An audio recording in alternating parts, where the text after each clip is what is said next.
1990 saw Series 2, and Dec's future changed forever by the arrival at the Grove of a gobby wannabe DJ called PJ. Bargains, bestsellers and bric-a-brac at Byker Grove. I don't believe it. They got on really well in real life, so the producers sort of noted that and kind of forced their characters together. I've got to get you down to the cellar on the quiet. Well, has that ever proved a problem before? Is it 'cause I'm cool? Sure enough, it soon became clear the pair's surging chemistry was turning them into the stars of the show, especially with the girls. Well, I think with every teenage TV show, you've got to have a couple of good-looking young guys, young kids in for the girls to get interested. And they certainly did that with Byker Grove. You know, all the teenage girls, the young girls, they fancied them. All the mothers just wanted to mother them. At boarding school, we all used to sort of get into our common room and have our tea and watch Ant and Dec, and yeah, I think there was something about them. Their fair meal used to come in on an open back truck. Mine came in on a tea tray. But it wasn't all carefree heartthrobbery. Their on-screen dynamic was now getting serious, and so was the plot. Whatever you do, don't take off the safety goggles! Now, paintball, that was a good one because, as we all know and remember, that's when Ant was blinded.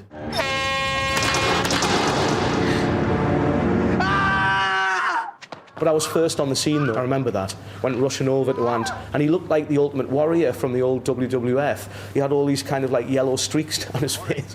It's very funny, but, you know, high drama, of course. You can't see, man! But let's face it, if he hadn't have been blinded, he wouldn't have found his soul, you know?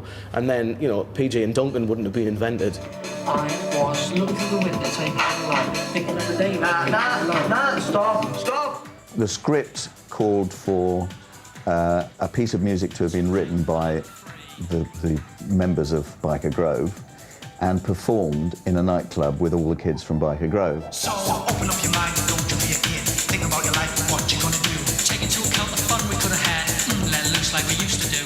The director of Byker Grove thought it would be a good idea to actually put this out as a record. Sadly, when I delivered the record to them, which I thought was pretty good, they didn't like it. Dreams of boy band infamy crumbling before their troubled eyes, a further crushing blow followed. Looking increasingly past it for a youth club, they were retired for being over the hill at just 17. I'll be seeing you then. What next for Duncan and his blind fictional pal? Duncan. 3 minutes after I just said to Ant and Dec, I'm afraid it's finished for you now. You've got to go out into the real world. There's nothing for you left on Byker Grove. And I got the phone call from Nicky Graham just as they were walking down the corridor from my office. And he said, we're going to release the record. The performance on Byker Grove sparked a huge amount of interest. And people at Woolies were saying, kids are coming in and asking for this record. Their record company first brought me records saying, you know, look, here are these two little scroats from Byker Grove, they're going to come out with a record, and we're thinking, oh my God. Don't you just hate it when it's like you're not even there? You don't even know your problems, and nobody cares. It was something new. Well, what's PJ and Duncan? What's all this about? Geordie rappers, you know, the Cats and all that, and you're thinking, not quite sure. That it makes me scream. Their first two singles failed to trouble the top 10, but typically Ant and Dec kept at it. In July '94, they rocked our world, courtesy of some comedy rabble-rousing and really rubbish spelling. Let's get ready to rumble. Let's get ready, let's get ready, let's get ready to rumble.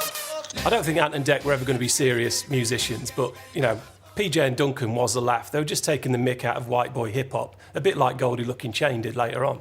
Straight up proving, we can get you grooving. This track's booming, it ain't no hype. Watch us wreck the mic, watch us wreck the mic, watch us wreck the mic.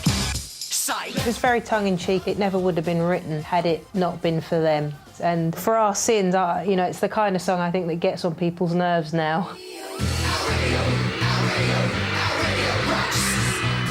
I was never going to buy a PJ and Duncan record, but it did exactly what it was meant to do. It was aimed at kids.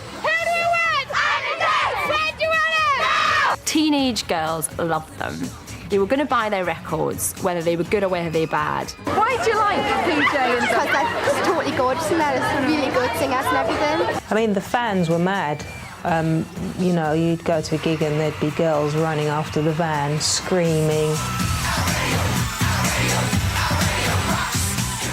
And the lads always delivered for their fans. Even terrifying Scottish car parks couldn't dent their commitment. I remember one day when they picked them up from the airport and they were so tired, they were literally walking asleep, basically. We got them into the office and they were lying on the floor, fast asleep, you know, and then the first interviewer came in and they were like, "Hi, I'm Matt and I'm Dec," and they just go into this whole kind of professional thing, and that's what we loved about them, the fact that they never complained. They worked the audience absolutely perfectly. And then, of course, at the end of the day, they'd be down the pub and have a pint just like anybody else and not be, you know, pop stars. By the end of '95, they'd scored 2 hit albums and packed out top-notch venues nationwide. All the hard graft was finally paying off for the spin-off Pop Poppets. I think they would be the first to admit that they were never bona fide pop stars. They were acting pop stars. And, you know, to think 2 little Geordie boys playing at the Royal Albert Hall to, you know, 5,000 or 6,000 people, it was incredible. Live and direct at tea time from London, England, it's Ant and Dec. They'd played what would prove a trademark blinder. After 7 years as PJ and Duncan, the newfound media darlings were ready to drop the stage names and make their relationship official. And the perfect maid of honour would be Auntie. The company that made Biker Grove came to me and said, BBC One are looking for a new teenage show. Have you got any ideas from spin-offs from Biker Grove? And I said, well, it's under your nose, Ant and Dec. What? First off, you don't undo your pants. Hey, I can do that on my own, thank you very much. Come on, open them up. You know, everyone knew who they were. They were kind of riding high in the charts. They're very cutesy and they're very clean cut. And for the BBC, it's actually quite a safe decision.